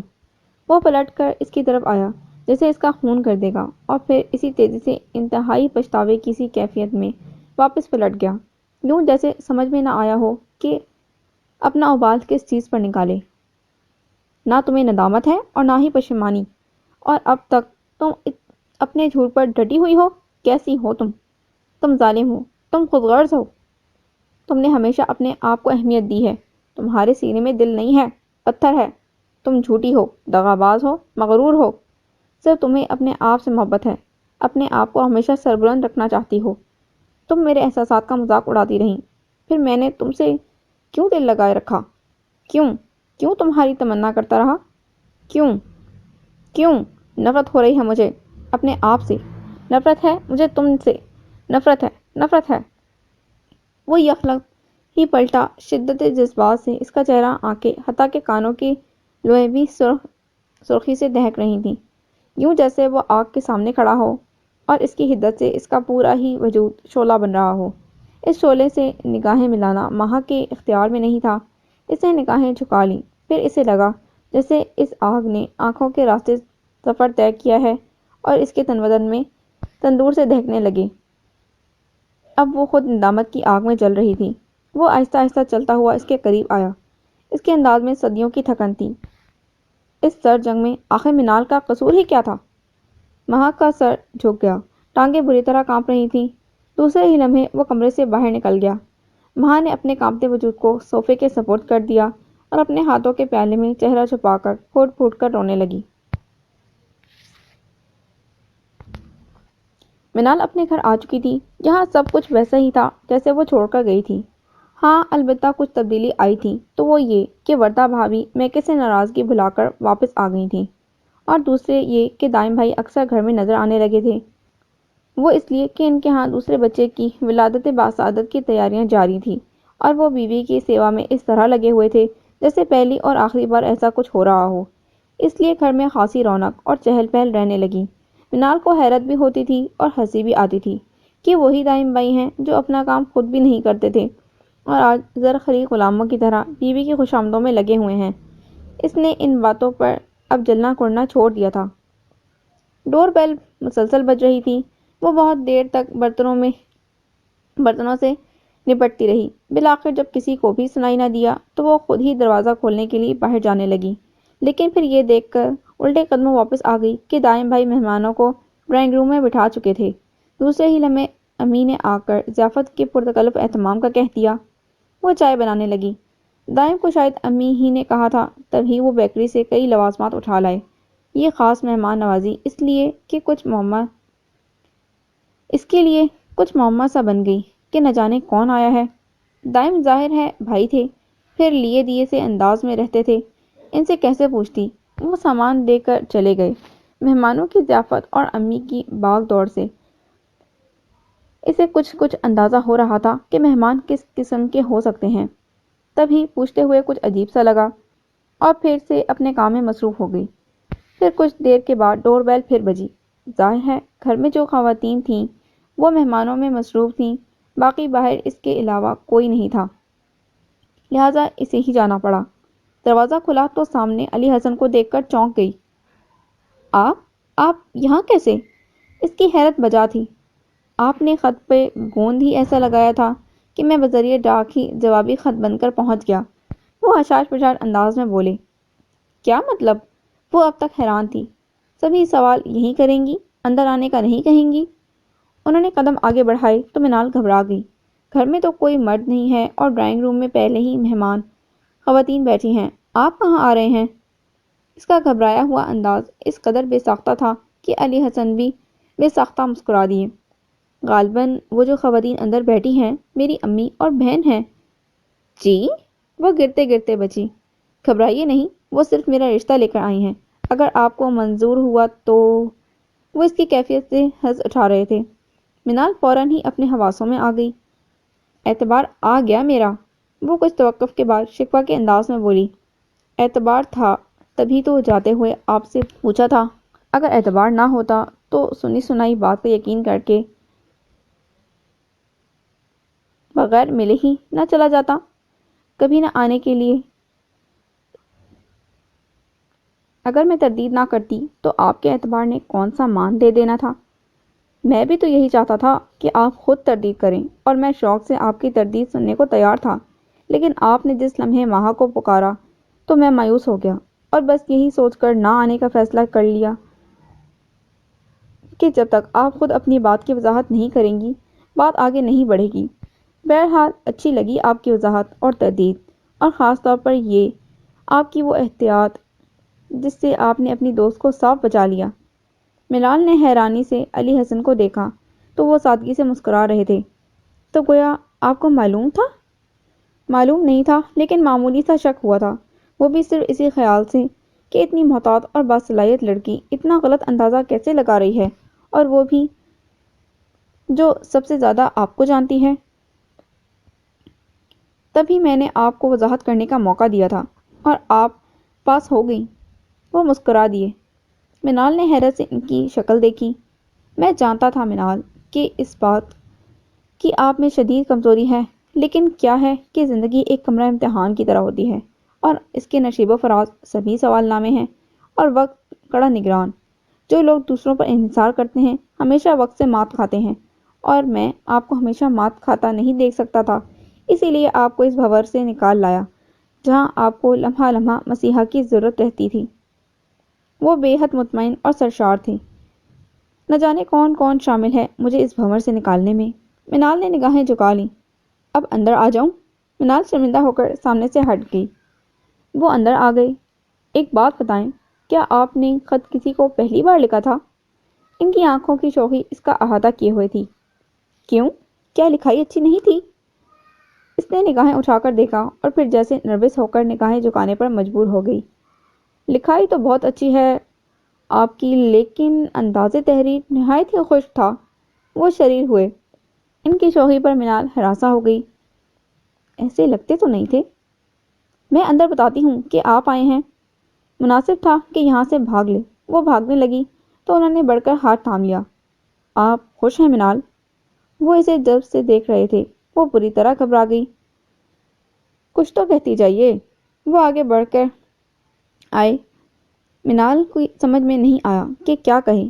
ان کی مشاق نگاہیں اس کے چہرے کو گلنار کر رہی تھیں۔ آذر نے آپ کا نام گننا بالکل صحیح رکھا ہوا ہے۔ بہت دیر کے بعد اس کے لبوں سے نکلا، اور پھر دوسرے ہی لمحے وہ ہاتھ چھڑا کر بھاگ گئی۔ علی حسن اس کی شرارت پر دیر تک ہنستے رہے۔ بستر پر پڑے مسلسل 5واں روز تھا، لیکن بخار تھا کہ اترنے کا نام ہی نہیں لے رہا تھا۔ منال کی منگنی کا دعوتی کارڈ اس کے سامنے تھا، اور وہ اپنے ضمیر کو طرح طرح کے گھاؤ لگا رہی تھی، لیکن پھر بھی چین نہیں آتا تھا۔ وہ اپنی سوچوں میں غلطاں، اداس، مزمحل اور شکستہ سی بستر پر نیم دراز بیٹھی تھی۔ تبھی فروا حیرت سے کہتی ہوئی کمرے میں داخل ہوئی۔ ارے بھئی ماہا، یہ میں کیا سن رہی ہوں؟ تم منال کی منگنی میں نہیں چل رہی؟ بھئی عجیب عجیب موضوع ہو رہے ہیں، کہیں واقعی قرب قیامت تو نہیں ہے؟ میری طبیعت ٹھیک نہیں ہے آپا، اس نے نگاہیں چرا کر کہا، اور کارڈ مروڑنے لگی۔ حیرت انگیز بات ہے، اس سے پہلے تو کبھی ایسا نہیں ہوا۔ آندھی، بارش، طوفان، طبیعت کی ناسازی کبھی تمہارے ارادوں میں حائل نہیں ہوئے تھے۔ جب تم نے سوچ لیا کہ منال کے پاس جانا ہے تو پھر جا کر ہی رہی تھی، اور پھر اس خاص موقع پر یہ بہانہ۔ میں بہانہ نہیں کر رہی آپا، اس کی آواز خود بخود بھر آئی۔ انداز میں بے پناہ شکوہ تھا۔ ارے بھئی، یہ تمہیں کیا ہو گیا ہے؟ بات بات میں آنکھیں آنسوؤں سے بھر لاتی ہو۔ موسمی بخار ہی تو ہے، خدا نخواستہ کوئی بڑا روگ تو نہیں لگ گیا جو اتنی دل برداشتہ رہنے لگی ہو؟ جلد ٹھیک ہو جاؤ۔ فروا نے بے حد اپنائیت و پیار سے اسے اپنے قریب کیا تو اس کا ضبط جواب دے گیا، جیسے وہ اسی انتظار میں تھی۔ بے اختیار رو پڑی۔ بڑا روگ ہی تو لگ گیا ہے آپا، یہاں تک کہ اس کا وجود رو رو کر ہچکولے لینے لگا۔ ماہا میری جان، طبیعت خراب ہو جائے گی، کیوں خود کو ہلکان کر رہی ہو؟ کچھ بتاؤ تو صحیح، کیا بات ہوئی ہے؟ فروا اب کچھ پریشان سی ہو گئی تھی۔ بکھرے بال، متورم آنکھیں اور ملول چہرے کے ساتھ ماہا اپنی گود میں ہاتھ رکھے نڈھال سی بیٹھی تھی، جبکہ فروا اس کی طرف یوں دیکھ رہی تھی جیسے مشفق ماں اپنے نادان بچے کی طرف دیکھتی ہے۔ تو گویا یہ بات تھی۔ بہت دیر کے بعد فروا نے اطمینان بھرا گہرا سانس خارج کیا، اور پھر اس کے لبوں پر چمکیلی سی مسکراہٹ بکھر گئی، جیسے گہرے قہر کے بعد سورج نکل آیا ہو۔ میں بھی کہوں، یہ آذر یکا یک 80 سال کا کیسے ہو گیا؟ ایسے گمسم پھر رہا ہے جیسے ہنسنا تو درکنار مسکراہٹ سے بھی آشنائی نہ ہو۔ چوٹ کا سبب کسی کو بتانے کے لیے تیار نہیں، زبردستی کی تو جھنجھلا کر بولا ایکسیڈنٹ ہو گیا تھا۔ بھلا ایسا بھی کیا ایکسیڈنٹ کہ صرف ہتھیلی پر ہی 11 ٹانکے لگے اور جسم کا کوئی حصہ بھی متاثر نہ ہوا؟ 11 ٹانکے؟ ماہا کے دل میں کئی نشستر گڑ گئے، لیکن خیر۔ فروا خود ہی بآواز بلند خیالات کی اورش سے باہر نکل آئیں، پھر ماہا کی طرف دیکھتے ہوئے انتہائی اپنائیت اور احسان سے بولیں، دراصل اس سب واقعے میں قصور تمہارا ہی نہیں، آذر کا بھی ہے۔ علی حسن واقعی ایسا شخص ہے کہ اسے کوئی بھی لڑکی آئیڈل بنا سکتی ہے، اور خاص طور پر تم جیسی ٹھہرے ہوئے مزاج کی حامل اور باصلاحیت لڑکی ایسے ہی مرد کو ترجیح دے سکتی ہے جس نے زندگی کے مصائب سے لڑ کر اپنا آپ منوایا ہو، جو زندگی کے معاملات میں سنجیدہ اور محتاط ہو، جبکہ آذر انتہائی سی محب صفت طبیعت کا مالک ہے، ہر معاملے میں غیر سنجیدہ، گفتگو سے لے کر عمل تک غیر محتاط، ماں سوائے حسن کے کوئی بھی شخصی خوبی نہیں۔ آذر واقعی انہی لڑکیوں کا آئیڈیل ہو سکتا ہے جو ظاہری خوبیوں کو ترجیح دیتی ہیں، لیکن ماہا کبھی کبھی زیادہ دور اندیشی اور زور فہمی بھی الٹا وار بن جایا کرتی ہے۔ ضروری نہیں جو شخص جیسا نظر آتا ہے وہ ہمیشہ ویسا ہی رہے گا۔ زندگی انسان کو خود بخود تبدیل کر دیتی ہے۔ آئیڈیل بنانا بری بات نہیں، لیکن تمہارا معاملہ آئیڈیل سے زیادہ انا کا تھا۔ تم دونوں نے ہی انکار کو اپنی انا کا مسئلہ بنا لیا، آذر نے بھی اور تم نے بھی۔ میری سمجھ میں نہیں آتا کہ تم دونوں نے ہی اپنے آپ کو اتنا اہم کیوں سمجھا کہ تمہیں کوئی رد نہیں کر سکتا، نظر انداز نہیں کر سکتا۔ انسان کتنا ہی خوب تر ہو، سب سے خوب تر تو نہیں ہو سکتا۔ تم دونوں سے کہیں زیادہ بہتر تو منال تھی، جس نے کبھی بھی کسی بات کو انا کا مسئلہ نہیں بنایا، اور پھر تم تو بہت سمجھدار تھیں، سبھی کو راستے دکھاتے دکھاتے خود کیسے بھٹک گئیں؟ یہی سمجھداری تو میرا جرم ثابت کرنے کا سبب بنی ہے۔ وہ انتہائی پچھتاوے کی کیفیت میں بولی۔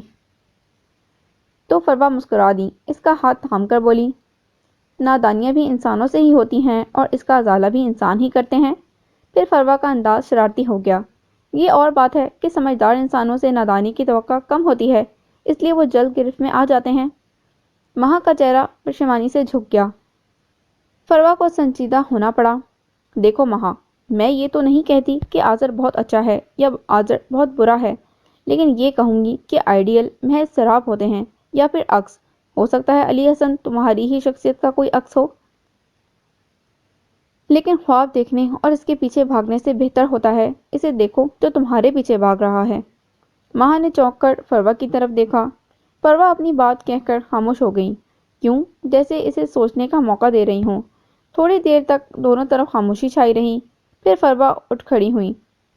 اچھا، میں اب چلتی ہوں، اور ہاں، تم شام کو ضرور چلو گی۔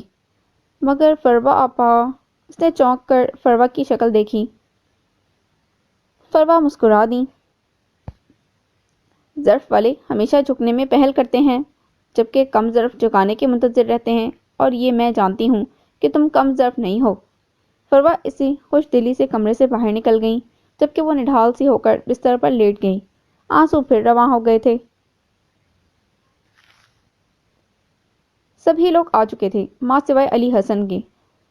گھر والوں کے پورے گھر میں ایک خوش رنگ سی گہما گہمی تھی۔ منال تیار ہوئی اپنے کمرے میں بیٹھی تھی، لیکن اس کی نگاہیں ماہا کی منتظر تھیں۔ سارے حساب کتاب پسے پشت چلے گئے تھے۔ مان تھا تو صرف دوستی پر۔ مشرف کے ساتھ ماہا جب گھر میں داخل ہوئی تو چہرہ فکر سے آزاد، مسرور اور تبسم تھا۔ وہ باری باری سب سے مل کر منال کے کمرے میں چلی آئی۔ منال، جو اسی کے انتظار اور خیال میں بیٹھی تھی، اسے سامنے پا کر بے قابو ہو گئی، اور پھر دونوں ہی اس لپک سے ایک دوسرے کی طرف بڑھیں جیسے صدیوں کے بعد ملی ہوں۔ بہت دیر کے بعد منال نے اسے خود سے علیحدہ کیا۔ منال نے اس کا چہرہ تھاما تو اس کی ہتھیلیاں جلنے لگیں۔ ارے یہ کیا؟ تمہیں تو بخار لگ رہا ہے منال، مہا نے آہستگی سے کہا، اور پھر چپ ہو گئی۔ منال نے اس کی طرف دیکھا اور پھر اپنے آنسو صاف کرتے ہوئے ہنس دی۔ کسی بھی موضوع پہ کوئی بات نہیں ہوگی، اتنی پیاری لگ رہی ہو کہ تمہیں دیکھ کر میں ساری خفگی بھول گئی ہوں، ورنہ بہت لڑنے کے ارادے سے بیٹھی تھی۔ How fantastic! یہ چاند ضمیر پر کب اترا؟ شینا اچانک کمرے میں داخل ہوئی تو مہا کو دیکھ کر جھوم اٹھی۔ اس کے پیچھے زرش تھی، اس کا انداز بھی کچھ ایسا ہی تھا۔ مہا واقعی بری طرح نروس ہو گئی۔ کیا میں اوور لگ رہی ہوں؟ وہ روحان سی ہو گئی۔ اوور نہیں، دلہن، اور وہ بھی چوتھی کی۔ شینا نے مہا کے گال پر چٹکی کاٹ کر شرارت سے کہا۔ وہ تینوں بے ساختہ ہنس پڑی۔ اسی لمحے آذر کمرے میں داخل ہوا۔ عجیب سنجیدہ اور اداس لگ رہا تھا۔ مہا کے لب یک لحظہ ہی سکڑ گئے۔ شینا آپا، وہ سب کو نظر انداز کرتا صرف شینا سے مخاطب تھا۔ آپ ذرا باہر آئیں، مجھے آپ سے بات کرنی ہے۔ زرش اس کے ساتھ باہر چلی گئی۔ مہا یوں گمسم بیٹھی تھی جیسے کچھ سن ہی نہ رہی ہو۔ منال علی حسن کی ماں بہنوں میں گھری بیٹھی تھی۔ علی حسن کی امی نے منال کو انگوٹھی پہنائی۔ اس کے بعد ہی منہ میٹھا ہونے کا دور شروع ہو گیا۔ مہا سب سے الگ تھلگ چپ چاپ اپنی ہی سوچوں میں غلطاں بیٹھی تھی۔ یہاں سے مٹھائی کا اور تصاویر کا سلسلہ ختم ہوا تو پھپھو علی حسن کی انگوٹھی لے کر مردانے میں چلی گئیں۔ منال کے پاس چند ہی افراد رہ گئے۔ مہا کو گمسم بیٹھا دیکھ کر فروا اس کے قریب آ گئی۔ اداس ہو؟ نہیں تو، مہا نے جبراً مسکرانا چاہا۔ فروا اس کا چہرہ دیکھنے لگی۔ آذر سے ملاقات ہوئی؟ مہا کا چہرہ جھک گیا، اس کی آنکھیں بھر آئیں۔ ملو گی اس سے؟ فروا نے بہت دھیمے سے پوچھا۔ وہ ٹیشو پیپر کے کونے سے آنکھ صاف کرنے لگی۔ فروا ہنس دی۔ اچھا چلو اٹھو۔ مہا کو اٹھنے میں جھجک محسوس ہوئی۔ تمہاری امی کو تمہاری بہت فکر ہو رہی ہے۔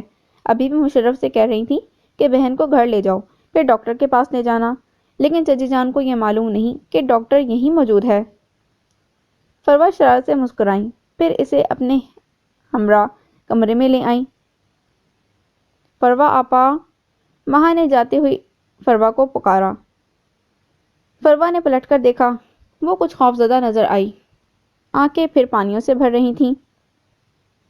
یہ آگ کا دریا تمہیں خود ہی عبور کرنا ہے۔ فروا لاچاری سے کندھے اچکائے نیچے اتر گئیں۔ مہا اضطرابی کیفیت میں انگلیاں مسلنے لگی۔ آئیے نا آذر بھائی، آپ ہی تصویر بنوا لیجئے۔ عمیر بضد تھا۔ نہیں، میرا موڈ نہیں ہو رہا۔ وہ بار بار انکار کر رہا تھا۔ حیرت کی بات ہے آذر، تمہیں تو تصویر بنوانے کا اتنا شوق تھا کہ جہاں کیمرہ آن ہوا تم تصویر بنوانے کے لیے چڑھ دوڑے۔ میری شادی کی ساری البم میں مجھ سے زیادہ تمہاری تصاویر ہیں۔ فراز نے مسکراتے ہوئے حیرت کا اظہار کیا۔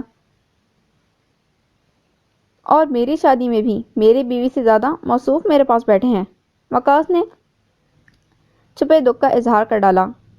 دراصل وقاص بھائی، بیٹھی تو شینا بھی تھی آپ کے پاس، لیکن تصویر بنواتے ہوئے یہ اتنا خود پسند ہو جاتا ہے کہ یہ بھی خیال نہیں کرتا کہ یہ موقع کس کے لیے اہم ہے۔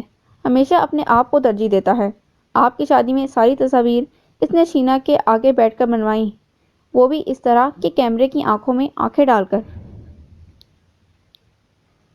فروا کی بات پر بے ساختہ قہقہا پڑا، جبکہ آذر ہلکا سا بھی نہیں مسکرایا۔ فروا چڑھ گئی اور لاڈ سے اس کی ناک کھینچ کر بولی، یہ تم اتنے سنجیدہ کب سے ہوئے؟ جب سے انڈے مہنگے ہوئے۔ مشرف نے حاضر جوابی کا بے ساختہ مظاہرہ کیا تو کمرے میں زعفران بکھر گیا۔ آذر بھی تھوڑا سا مسکرا دیا۔ اچھا چلو اٹھو، ذرا میرے ساتھ آؤ، فروا نے کہا۔ آذر مسکراتے ہوئے اٹھ گیا۔ کہاں چلنا ہے؟ وہ دونوں ساتھ ساتھ باہر آ گئے۔ کہیں نہیں، اوپر سے میز منگانی ہے، وہ لا دو۔ مگر میرے ہاتھ میں تو چوٹ لگی ہے۔ دوسرا ہاتھ تو ہے، آرنلڈ کے شاگرد ہو اور بہانے کر رہے ہو۔ آنلٹ کو بھی شرم آ رہی ہوگی۔ آذر بے ساختہ ہنس دیا۔ دونوں آگے پیچھے تیز تیز سیڑھیاں چڑھتے اوپر چلے گئے۔ آذر کمرے میں داخل ہوا تو سامنے ہی وہ صوفے پر ڈھیلے ڈھالے سے انداز میں بیٹھی نظر آئی۔ اسے دیکھتے ہی موڈ پھر سابقہ حالت میں آ گیا۔ وہ اسے یکسر نظر انداز کر کے میز دیکھنے لگا، لیکن کمرے میں کہیں پر بھی میز نہیں تھی۔ اسی لمحے زور سے دروازہ بند ہونے کی آواز آئی۔ وہ چونک کر پلٹا۔ فروا دروازہ بند کر جا چکی تھی۔ فروا آپا! وہ ان کا سارا پروگرام سمجھ گیا۔ سخت جھنجھلا کر دروازے کی طرف بڑھا اور دھڑ دھڑ دروازہ پیٹ ڈالا۔ فروا بولی، میں نیچے جا رہی ہوں۔ دلوں کی کدورتیں دور کر لو، جب دل صاف ہو جائیں گے دروازہ بھی کھل جائے گا۔ آپا! اس نے برہم لہجے میں احتجاج کیا اور دروازے کو جنونی انداز میں بجانے لگا۔ زیادہ شور شرابہ نہیں کرنا کیونکہ نیچے ڈیک چلا ہوا ہے۔ مدد کے لیے کوئی نہیں آ سکتا ماں سوائے میرے۔ میں خود ہی 1 گھنٹے میں آ کر دروازہ کھول دوں گی۔ خدا حافظ۔ پھر زینہ اترنے کی آواز آئی اور خاموشی چھا گئی۔ البتہ نیچے سے بے ہنگم شور آ رہا تھا۔ آذر نے غصے سے دروازے پر لات ماری، پھر مکہ۔ اس کا غضب دیکھ کر مہا کے حوصلے پست ہونے لگے۔ اس نے جھنجھلا کر پھر دروازے کا لاک ہلایا، جیسے اسے یہاں کھڑا ہونا ایک پل بھی گوارا نہ ہو رہا ہو، مگر بے سود تھا۔ آذر! مہا نے آہستگی سے اسے پکارا۔ وہ ایسے ہی دروازے کی طرف منہ کر کے کھڑا رہا، جیسے سنا ہی نہ ہو۔ وہ آہستہ آہستہ چلتی ہوئی اس کے قریب آ گئی۔ آذر! پھر اسے پکارا مگر وہ نہیں پلٹا۔ اس نے ہاتھ پکڑ کر اسے موڑنا چاہا، لیکن آذر نے سختی سے ہاتھ جھٹک دیا اور اسی رخ اڑیل ٹٹو بنا کھڑا رہا۔ مہا کا دل بھر آیا۔ آذر پلیز میری بات تو سنو، اس نے گلوگیر لہجے میں پکارا۔ آذر نے بیزاری سے رخ پھیر لیا۔ اب وہ اس طرح کھڑا تھا، ایک ہاتھ دروازے پر ٹکا ہوا تھا اور ایک کمر پر تھا، ذرا سا خود کو ہم دیا ہوا تھا، اس طرح کہ ایک پاؤں بالکل زمین پر ٹکا ہوا تھا، دوسرے کو انتہائی اضطرابی اور خوف کی حالت میں ہلا رہا تھا۔ مہا تڑپ کر اس کے سامنے آ گئی، ایسے کہ اگر وہ دوسرا ہاتھ بھی دروازے پر رکھ لیتا تو بالکل اس کے احاطے میں آ جاتی۔ I am sorry Azar, I am so sorry. وہ دونوں ہاتھ جوڑ کر سسک پڑی۔ اشک خود بخود رواں ہو گئے۔ آذر نے انتہائی بیزاری کے عالم میں ناقدانہ سی نگاہ اس پر ڈالی اور پھر جیسے نگاہیں پلٹنا بھول گیا، دونوں ہاتھ جوڑے آنکھیں بند کیے اشک بہاتی وہ اس کے سامنے مکمل آزمائش بنی کھڑی تھی۔ آذر نے دوسرا ہاتھ بھی دروازے پر ٹکا دیا۔ کس بات کی معافی مانگنا چاہتی ہو تم؟ وہ دھیمے مگر زہر خون لہجے میں بولا۔ میں نے جھوٹ بولا تھا، وہ لب کاٹ کر بولی۔ عجیب جھوٹ تھا جس نے سچ عیاں کر دیا۔ وہ طنزیہ مسکرایا۔ وہ سچ نہیں تھا، محض انا تھی جس سے تمہارا بھی دل دکھا اور منال کا بھی۔ مجھے ایسا نہیں کرنا چاہیے تھا، مجھ سے غلطی ہو گئی، آئی ایم سو سوری۔ ٹوٹ ٹوٹ کر لفظ آنسوؤں کے ساتھ ادا ہو رہے تھے۔ آذر نے اس کی طرف دیکھا، اس نے قدرے چہرہ جھکایا ہوا تھا۔ وہ دروازے پر سے ہاتھ ہٹا کر سیدھا کھڑا ہو گیا، انگشت شہادت سے اس کا چہرہ اوپر اٹھایا۔ سبھی چہرے پر نگاہیں ٹک گئیں۔ احساس ندامت ہے یا نارسائی کا دکھ رلا رہا ہے؟ آذر! اس کا دل پاش پاش ہو گیا۔ وہ بے تحاشا رو پڑی۔ نارسائی کا احساس ہوتا تو میں تمہارے سامنے ہاتھ جوڑتی، تم سے معافیاں مانگنے یہاں آتی، منال کی خوشی مناتی، علی حسن کو وش کرتی۔ مجھے ظالم کہتے ہو مگر اپنے ظلم کو نہیں دیکھتے۔ خود کو اذیت پہنچائی، اتنا خون میرے سامنے ضائع کر دیا، پھر بھی میں ہی ظالم ہوں۔ منال کو مطمئن کر دیا، علی حسن سے مل آئے، کسی کو کچھ نہیں بتایا۔ بنے پھرتے ہو مظلوم۔ آذر کے لبوں پر مبہم سا تبسم دوڑ گیا، ساری خفگی زائل ہو گئی۔ وہ 2 زانوں اس کے سامنے بیٹھ گیا۔ دیکھو پلیز چپ ہو جاؤ، آخر کتنا روگی؟ دیکھو مجھے بالکل تجربہ نہیں ہے لڑکیوں کو چپ کرانے کا، ایسے میں کوئی گستاخی کر بیٹھا تو لڑنا نہیں۔ مگر اسے احساس ہی کب تھا، وہ روتی رہی۔ اوہ مائی گاڈ! وہ پریشان ہو کر کھڑا ہو گیا۔